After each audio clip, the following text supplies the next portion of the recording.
Yeah, well, it's been an amazing 2 days here in Denver, and like every district, Denver has a long way to go, but I'm so proud of the progress.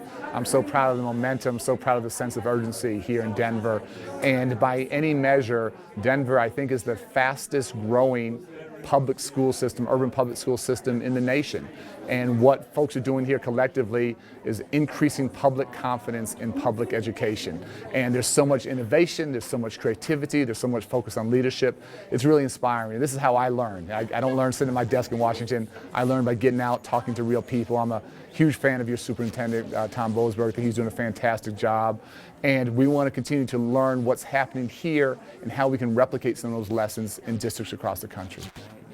You see challenges here in Denver that you see all throughout the country with urban school systems and whatnot.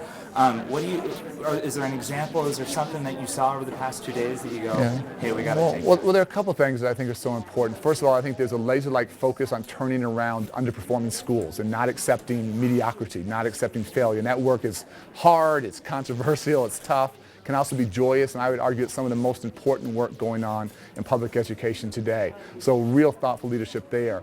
Thinking about teacher leadership in very different ways and going from a pilot set of schools this year to more schools next year, having teachers really own the profession.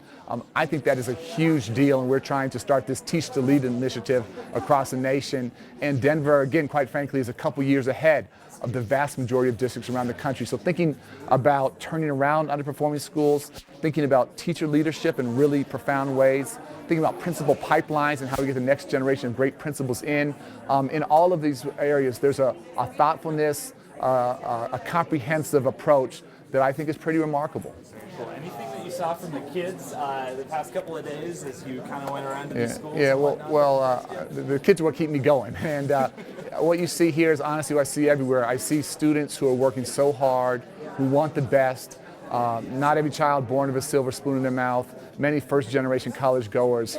We owe it to them to meet them halfway. And I think that's what every adult I've met here, teachers, custodians, folks who work in the office, principals, the superintendent, everyone here I've talked to passionately believes that every child deserves the best education possible. And if we do that, our children will do us proud.